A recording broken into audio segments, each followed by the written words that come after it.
నమస్తే, welcome to our channel. YS Jaganmohan Reddy వరుసగా senior నేతలతోటి, అదేవిధంగా కేడర్ తోటి, అదేవిధంగా పార్లమెంటరీ పార్టీ సభ్యులతోటి సమావేశాలు నిర్వహిస్తూ వస్తున్నారు. మరి సడన్ గా ఈ సమావేశాలు ఏంటి, దీని వెనక కారణం ఏమై ఉండొచ్చు తెలుసుకునే ప్రయత్నం చేద్దాం. దీన్ని విశ్లేషించడానికి మనతో పాటుగా ఉన్నారు సీనియర్ జర్నలిస్ట్ సత్యమూర్తి గారు. నమస్తే సార్. నమస్కారం అండి. జగన్మోహన్ రెడ్డి కొన్ని కీలక నిర్ణయాలు తీసుకుంటున్నారని చాలా మంది చెప్తున్నారు సార్. కానీ అనూహ్యంగా నిన్నమ్మో సీనియర్ నేతలతో అందరితో సమావేశం నిర్వహించారు. ఈ రోజు కేడర్ తో సార్, రేపు పార్లమెంటరీ పార్టీ సభ్యులతో సమావేశం నిర్వహిస్తున్నారంట. ఏంటి సడన్ గా ఈ మీటింగ్లు ఏంటి, దీనికి కారణం అయి ఉండొచ్చు, అసలు ఏం జరుగుతుందంటారు, దీని వెనుక ఉన్న స్ట్రాటజీ ఏంటంటారు? ఇప్పుడు పార్టీ మీటింగులు పెట్టుకోవటం అనేది అది సహజంగా జరిగే ప్రక్రియ. అందులో ఏం పెద్ద ప్రత్యేకత ఏమీ లేదు, కొత్త విషయం కూడా ఏమీ లేదు. ఇక్కడ మనం ముఖ్యంగా గమనించాల్సింది ఏంటి అంటే, అధికారంలో ఉన్నంతకాలం విర్రవీగి అధికారాన్ని చలాయించిన వ్యక్తులు అధికారం కోల్పోయిన తర్వాత వాళ్ళు మళ్ళీ అధికారాన్ని చేజిక్కించుకోవటానికి ఎన్ని రకాల కుట్రలు పన్నుతున్నారు అనేది మనం చూస్తే మనకి క్లియర్ కట్గా ఈ మీటింగులు ఇవన్నీ కూడా ఎందుకు పెడుతున్నారు అనేది అర్థమవుతుంది. వాస్తవంగా అధికారం కోల్పోయిన తర్వాత జగన్మోహన్ రెడ్డి ఆయన చెప్పిన మాటలు ఏంటి అంటే, నాకు ఇప్పటికీ 39.75% ఓట్లు ఉన్నాయి. దాన్ని రౌండ్ ఫిగర్ చేసి చెప్పాడు అనుకో, 40% ఓట్లు నాకు ఉన్నాయి. నన్ను ప్రజలు పూర్తిగా తిరస్కరించలేదు అని చెప్పాడు.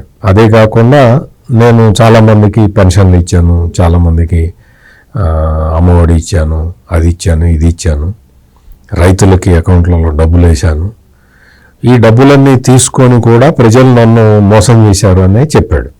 అంటే తను చేసిన అఘాయిత్యాలు, అకృత్యాలు, అవినీతి పనులు, వీటిని ఓడిపోయిన కొత్తలో చెప్పలేదు, ఇప్పటికీ చెప్పట్లేదు.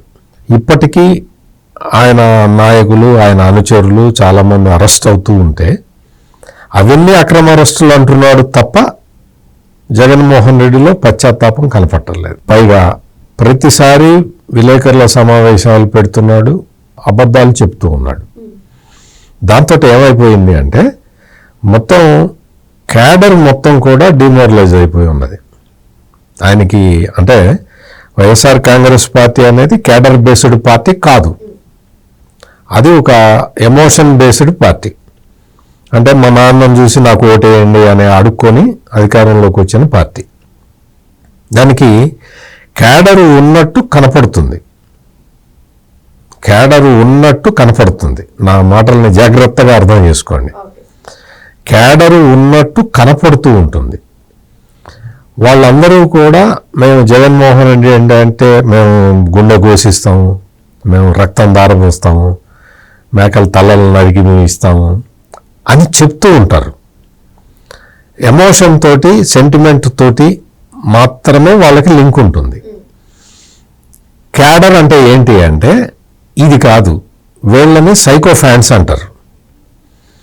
క్యాడర్ అంటే ఏంటి అంటే పార్టీకి ఏదైనా సిద్ధాంతం ఉండి, ఆ సిద్ధాంతానికి ఆకర్షితులై ఉండి, ఆ సిద్ధాంతానికి కట్టుబడి ఉండి, ఆ సిద్ధాంతాన్ని నెరవేర్చడానికి మా నాయకుడు ప్రయత్నిస్తాడు అనే నమ్మకం ఉంటే వీళ్ళని క్యాడర్ అంటారు. జగన్మోహన్ రెడ్డి విషయంలో అటువంటిది ఏది ఉండదు. మొత్తానికి ఏంటంటే విద్వేషాన్ని రెచ్చగొట్టడం, ఒక కులం మీదో, ఒక మతం మీదో, ఒక ప్రాంతం మీదో విద్వేషం రెచ్చగొట్టడం, ఆ టైంకి వాళ్ళందరినీ వెంటేసుకొని తిరగటం. అందుకని వైఎస్ఆర్ కాంగ్రెస్ పార్టీకి క్యాడర్ ఉండదు. వైఎస్ఆర్ కాంగ్రెస్ పార్టీలో ఉండేదందరూ సైకో ఫ్యాన్స్ ఉంటారు. అంటే వాళ్ళందరూ జగన్మోహన్ రెడ్డితో మేము అటాచ్ అయి ఉన్నాం అని చెప్పుకుంటూ ఉంటారు. వాస్తవంగా జగన్మోహన్ రెడ్డికి కావాల్సింది కూడా అదే. ఎందుకంటే అతనికి క్యాడర్ ఉండి, స్ట్రక్చర్ ఉండి, పార్టీ స్ట్రక్చర్ ఉంటే నాయకులు తయారవుతారు. నాయకులు తయారైతే వాళ్ళందరూ నాకు ఎదురు తిరుగుతారు అన్న ఉద్దేశంతో పార్టీ క్యాడర్ని బిల్డ్ చేయటం, ఆ క్యాడర్కి ఒక ట్రైనింగ్ లాంటిది ఇచ్చి మనం ఈ సిద్ధాంతం కోసం పనిచేస్తున్నాం అని చెప్పటం, ఇటువంటి పనులు జగన్మోహన్ రెడ్డి చెయ్యడు. మీరు ఎప్పుడైనా చూడండి, అధికారంలో ఉన్నప్పుడు కానీ, అధికారం నుంచి దిగిపోయిన తర్వాత కానీ, అధికారంలో రావటానికి ముందు కానీ అతను ఎప్పుడూ సెంటిమెంట్లను రెచ్చగొట్టడానికే ప్రయత్నం చేశాడు తప్ప క్యాడర్ని కలుపుకొని పోవటానికి, లీడర్లని విశ్వాసంలోకి తీసుకోవటానికి ఏ రోజున ప్రయత్నం చేయలేదు. అందుకని జగన్మోహన్ రెడ్డి చేసే పనులన్నీ కూడా మీరు అధికారం కోల్పోయిన తర్వాత ఏం చేస్తున్నాడో చెప్తే మీకు క్లియర్గా అర్థమవుతుంది, ఒక ఐడియా వస్తుంది. ఏం చేస్తున్నాడు? రాజధాని అమరావతి కాదు అని చెప్తూ ఉన్నాడు.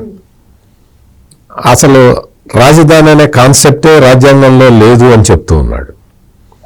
ఎందుకు చెప్పాడు అట్లా? ఆ తర్వాత అతను చెప్పిన దాన్ని సజ్జల రామకృష్ణారెడ్డి వచ్చి కరెక్షన్ చేయడం ఏంటి? లీడర్ని క్యాడర్ కరెక్ట్ చేస్తుందా, క్యాడర్ని లీడర్ కరెక్ట్ చేస్తాడా? క్యాడర్ తప్పుపోతూ ఉంటే లీడర్ కరెక్ట్ చేయాలి. ఇక్కడ ఏం జరుగుతున్నది? లీడర్ని ఈ కింది స్థాయి నాయకులు, సజ్జల రామకృష్ణారెడ్డి అంటే కింది స్థాయి నాయకుడే కదా, జగన్మోహన్ రెడ్డి పైన గౌరవాధ్యక్షుడు కాదు కదా. మరి జగన్మోహన్ రెడ్డిని కరెక్ట్ చేస్తున్నాడు ఇతను. అంటే అర్థం ఏంటి? జగన్మోహన్ రెడ్డికి ఒక సిద్ధాంతము, ఒక దీని మీద నమ్మకం లేదు. అమరావతి రాజధాని కాదు, రాజధాని అనే విషయం రాజ్యాంగంలో లేదు అని క్లియర్ కట్గా చెప్పిన తర్వాత లేదు లేదు అమరావతికే కట్టుబడి ఉంటామని సజ్జల రామకృష్ణారెడ్డి చెప్పాడు. ఇది మొదటిసారి కాదు, ఇట్లా ఒక 4-5 సార్లు జరిగింది ఇప్పటికీ. జగన్మోహన్ రెడ్డి నేనేమో విశాఖపట్నం రాజధాని, నేను అక్కడి నుంచే పరిపాలన సాగిస్తాను అని చెప్పి అధికారంలో అంటే ఎలక్షన్ టైంలో అన్నిసార్లు చెప్పాడు. ఈయన కాదంటాడు. సజ్జల రామకృష్ణారెడ్డి చెప్పేది డిఫరెంట్ వెర్షన్ చెప్తూ ఉంటాడు. అంటే వాళ్ళకి అసలు ఒక సిద్ధాంతం అంటే ఎట్లా ఉంటుంది అని మీరు అడగచ్చు. సిద్ధాంతం అంటే ఎట్లా ఉంటుంది అంటే, నువ్వు 3 రాజధానులు అయితే రాష్ట్రం అభివృద్ధి చెందుతుంది అని నమ్మవు, దానికి కట్టుబడి ఉండాలి. ఇప్పటికే అదే చెప్పాలి. అధికారం కోల్పోయిన తర్వాత జగన్మోహన్ రెడ్డి నేను 3 రాజధానుల సిద్ధాంతానికి కట్టుబడి ఉన్నాను అని ఎప్పుడైనా ఎక్కడైనా ఏ సందర్భంలో అయినా మౌఖికంగా కానీ లిఖితపూర్వకంగా కానీ చెప్పాడా? ఎక్కడా చెప్పలా. నేను 3 రాజధానులు సిద్ధాంతానికి కట్టుబడి ఉన్నాను అని చెప్పాలి. అతని సిద్ధాంతం అయితే, అతన్ని ఆపర్చునిస్టిక్ పాలిటిక్స్ అయితే, అంటే అవకాశవాద రాజకీయం అయితే ఇట్లా ఉంటుంది. 3 రాజధానులు అనే అధికారంలో ఉన్నప్పుడు చెప్పి దిగిపోగానే అసలు రాజధాని లేదు, కాన్సెప్టే లేదు. రాజ్యాంగంలో రాజధాని అనే కాన్సెప్ట్ లేదు అని చెప్పాడు కదా జగన్మోహన్ రెడ్డి. మరి 3 రాజధానులు ఏంటి? 3 ప్లేసులు అని చెప్పాలి కదా. 3 క్యాపిటల్స్ అని ఎందుకు చెప్పావు? అంటే నీకు అప్పుడు తెలీదా? ఇప్పుడు తెలీదా? ఎప్పటికీ నువ్వు తెలుసుకునే ప్రయత్నం చేయవా? ఇది అంటే ఒక సిద్ధాంతం మీద వెళ్ళే వాళ్ళకైతే తెలుస్తుంది. ఇతనికి సిద్ధాంతమే లేదు కాబట్టి తెలియదు. అందుకనే క్యాడర్ని సమీకరించుకోవటానికి ఇతనికి ఎక్కడ గాలిని ఎట్లా సమీకరిస్తావు? అది జగన్మోహన్ రెడ్డి ఇప్పుడు చేస్తున్న ప్రయత్నం. అధికారం కోల్పోయిన తర్వాత అతనికి వాస్తవం గమనంలోకి వచ్చింది. నేను జగన్మోహన్ రెడ్డి అధికారంలో ఉన్నప్పుడే 2.5 సంవత్సరాల కిందటే చెప్పాను, నేను యాంటీ ఇన్కంబెన్సీ ఫ్యాక్టర్ చాలా తీవ్రంగా ఉన్నది. యాంటీ ఇన్కంబెన్సీ దేశంలో ఏ రాష్ట్రంలో లేనంత ప్రభుత్వ వ్యతిరేకత ఆంధ్రప్రదేశ్లో కనిపిస్తున్నది అని చెప్పి నేను ఒకసారి కాదు 100 సార్లు చెప్పుంటా. మొత్తం మామూలుగా అంటే మీ ఛానల్లోనే కాదు, నేను చాలా టీవీ ఛానల్, శాటిలైట్ టీవీ ఛానల్స్లో కూడా చెప్పా.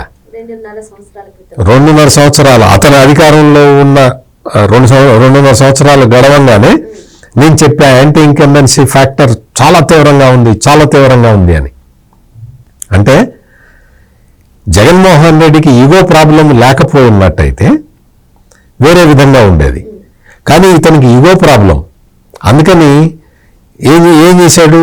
యాంటీ ఇన్కంబెన్సీ ఫ్యాక్టర్ని అడ్డుకోవటానికి ఏం చేయాలి? నువ్వు నీ పాలసీల్ని కరెక్ట్ చేసుకోవాలి. నీ పాలసీల్ని కరెక్షన్ చేసుకుంటే యాంటీ ఇన్కంబెన్సీ ఓవర్ 5% 6% తగ్గటానికి అవకాశం ఉంటుంది. కానీ జగన్మోహన్ రెడ్డి ఏం చేశాడు అంటే ఈ యాంటీ ఇన్కంబెన్సీ ఫ్యాక్టర్ అనే ఒక సూత్రాన్ని నమ్మకుండా జగనన్నే కావాలి, ఈ రాష్ట్రం జగనన్న లేకపోతే నాశనం అయిపోతుంది, జగనన్నే శరణ్యం, అసలు దేవుడు లేడు, జగనే దేవుడు అని ప్రచారం చేసుకున్నాడు. గడప గడపకి తిరిగి తన బొమ్మ ఉన్న స్టిక్కర్లు అతికించుకున్నాడు. దీన్ని సైకో ఫ్యాన్సీ అంటారు. పార్టీ నిర్మాణం కాదు ఇది. లేదు, ప్రజల్ని కన్విన్స్ చేయటానికి ఒక లీడర్ ఎప్పుడవుతాడు అంటే ప్రజల్ని కన్విన్స్ చేసి వెంట తిప్పుకునేవాడు నాయకుడు అవుతాడు. ప్రజల మీద తీసుకొచ్చి తన పాలసీలను రుద్దేవాడిని నియంత అంటారు, నాయకుడు అనరు. నియంతలు ఏం చేస్తారు అంటే తను నమ్మిన సిద్ధాంతాన్ని ప్రజల మీద బలవంతంగా రుద్దుతారు. తను నమ్మిన సిద్ధాంతాన్ని నమ్మని వాడిని అడ్డు తొలగించుకుంటారు. అది నియంతల లక్షణం. జగన్మోహన్ రెడ్డి చేసిన పని అది. అందుకని ఇక్కడ జగన్మోహన్ రెడ్డి క్యాడర్ తోటి మీటింగ్ పెట్టుకున్నాడని మీరు 2 సార్లు ఇప్పుడు అన్నారు. క్యాడర్ కాదది, కొంతమంది సైకో ఫ్యాన్స్ని పిలుచుకుంటున్నాడు. నిజమైన క్యాడర్ కాదు, నిజమైన క్యాడర్ లేదు అక్కడ. మరి 40% ఓట్లు వచ్చినాయి కదా అని మీరు అడగచ్చు. ఆ ఓట్లన్నీ కాంగ్రెస్ పార్టీకి సంబంధించినవి. కాంగ్రెస్ పార్టీ ఆంధ్రప్రదేశ్లో లేదు కాబట్టి ఆల్టర్నేటివ్గా జగన్మోహన్ రెడ్డికి పడుతున్న ఓట్లు అవి. జగన్మోహన్ రెడ్డి సొంత ఓట్లు కాదవి. ఆంధ్రప్రదేశ్లో తెలుగుదేశం ఉన్నది, యాంటీ తెలుగుదేశం ఓట్లు ఉన్నాయి. ఆ ఓట్లు కాంగ్రెస్ ఓట్లు, ప్రో కాంగ్రెస్ ఓట్లు యాంటీ తెలుగుదేశం ఓట్లు అవుతాయి. ఈ ప్రో కాంగ్రెస్ ఓట్లు, యాంటీ తెలుగుదేశం ఓట్లు ఎక్కడికి వెళ్ళాలో తెలియక జగన్మోహన్ రెడ్డి దగ్గరికి వచ్చినాయి. అంటే ఓట్లు ఆయనవి కాదు, కేడరు ఆయన్ని కాదు, అక్కడున్న లీడర్లు ఆయన మనుషులు కాదు, ఒకళ్ళిద్దరు తప్ప. ఇప్పుడు స్కాండల్స్లో ఇరుక్కొని జైలుకి వెళ్ళిన వాళ్ళు మాత్రమే జగన్మోహన్ రెడ్డి మనుషులు. ఇప్పుడు మద్యం కుంభకోణంలో కొంతమంది వెళ్ళారు, నకిలీ మద్యం కుంభకోణంలో కొంతమంది వెళ్ళారు, ఈ కొంతమంది గనుల కుంభకోణంలో కొంతమంది వెళ్ళారు. వాళ్ళే జగన్మోహన్ రెడ్డికి నిజమైన మనుషులు. మిగిలిన వాళ్ళెవరూ కాదు. వాళ్ళెవరిని కూడా నమ్మలేదు, ఇతను దగ్గరికి రానివ్వలేదు. అట్లా తను నన్ను దగ్గరికి తీసుకున్న వాళ్ళందరూ ఈ రోజున జైళ్లలో ఉన్నారు, కేసుల్లో ఇరుక్కొని ఉన్నారు. ఇది సెనేరియో. అందుకని జగన్మోహన్ రెడ్డి ఈ పార్టీ క్యాడరు అని పేరు చెప్పి మీటింగులు పెట్టుకోవటం అది కేవలం వాళ్ళకి ఈ సైకో ఫ్యాన్స్ని సంతృప్తిపరచటానికే. అందుకనే వాడెవడో రప్ప నరుకుతాను అంటే జగన్మోహన్ రెడ్డికి తెలుసు వాడు తన సైకో ఫ్యాన్ అని. అందుకని వాడిని సంతృప్తిపరచటానికి రప్ప తలలు నరుకుతానంటే తప్పే ఉంది అని చెప్పాడు. క్యాడర్ని అట్లా చెప్పరు, అట్లా అడ్రస్ చేయరు. అందుకని అంటే వ్యక్తి పూజ చేసేవాళ్ళు, తను డబ్బులు ఇస్తే బతికేవాళ్ళు, తన మీద ఆధారపడి బతికేవాళ్ళు, తను సోషల్ మీడియా కార్యకర్తల్లాగా పెట్టుకొని డబ్బులు ఇచ్చి పోషిస్తున్న వాళ్ళు, వీళ్ళు మాత్రమే జగన్మోహన్ రెడ్డితోటి ఉన్నారు. వాళ్ళ పేరు వేరుంది, క్యాడర్ కాదు. ఇప్పుడు లీడర్లు అని చెప్పి మీరు ఇంకోటి కూడా అన్నారు కదా, ముఖ్యమైన నాయకులతోటి మాట్లాడాడని. ముఖ్యమైన నాయకులు ఎవరు? ఆ నాయకులు ఏం చెప్పారు? ఆ నాయకులు ఓటమి మీద ఫీడ్బ్యాక్ ఇస్తే తీసుకున్నావా? ఆ నాయకులు ఇప్పుడు అందరూ ఓడిపోయి ఉన్నారు కదా, ఎందుకు ఓడిపోయారో అన్నా చెప్పండి అన్నా అని ఎవరినన్నా అడిగావా నువ్వు? ఇంక మరి అతను నాయకుడు ఎట్లా అవుతాడు? అతను కూడా ఒక సైకోఫాంటే. నీ వ్యక్తి ఆరాధన చేసేవాడు మాత్రమే తప్ప నీకు పార్టీ లేదు, పార్టీకి స్ట్రక్చర్ లేదు, ఆ పార్టీకి క్యాడర్ లేదు. క్యాడరే లేనప్పుడు లీడర్ ఉండడు. ఇది ప్రాసెస్. అందుకని జగన్మోహన్ రెడ్డి ఎన్నిసార్లు ఎంతమందిని భ్రమ పెట్టాలని చూసినా ఆ భ్రమ పెడుతున్నది తన సైకో ఫ్యాన్స్ని మాత్రమే. తన తన చుట్టూ ఉండే ఈ ఇఫోరియాని కాపాడుకోవటానికి అతను చేస్తున్న ప్రయత్నం ఇది బూమరాంగ్ ఇప్పటికే అయింది. ఎలక్షన్లో అదే చూసాం, ఇప్పటి వరకు అదే చూసాం, భవిష్యత్తులో కూడా అదే చూస్తాము. జగన్మోహన్ రెడ్డికి అందరినీ కలుపుకెళ్ళే మనస్తత్వం లేదు, ఎవరిని కలుపుకెళ్ళడు. తన వాళ్ళు అనేది సపరేట్గా ఉంటారు. కోటరీ కోటరీ కోటరీ అని విజయసాయిరెడ్డి తడకి చెప్తున్నది అదే. విజయసాయిరెడ్డి చెప్తున్నది ఏంటి? మీ కోటరీ అంటే ఎవరు? ఇప్పుడు జైల్లో ఉన్నవాళ్ళు, అక్రమ మద్యం కేసులో జైల్లో ఉన్న వాళ్ళే మీ కోటరీ. కొంతమంది వేరే కేసుల్లో జైల్లో ఉన్న వాళ్ళు మీ కోటరీ. నువ్వు వాళ్ళ మీదే ఆధారపడ్డావు, నీ మీద వాళ్ళు ఆధారపడ్డారు, వాళ్ళ మీద నువ్వు ఆధారపడ్డావు. అది తప్పయా అని విజయసాయిరెడ్డి చెప్తున్నాడు. అందుకని జగన్మోహన్ రెడ్డి లీడర్తో మాట్లాడాడు. ఏదో లీడర్ ఎవడున్నాడు అక్కడ? క్యాడర్తో మాట్లాడాడు. క్యాడర్ ఎవడున్నాడు అక్కడ? ఎవ్వరూ లేరు. వాళ్ళందరూ కూడా ఇతని మీద ఆధారపడి ఉండే కొంతమంది వ్యక్తులు తప్ప అక్కడ పార్టీకి స్ట్రక్చరే లేదు. మరో అంశంతో మళ్ళీ కలుద్దాం. Thank you sir. నమస్కారం.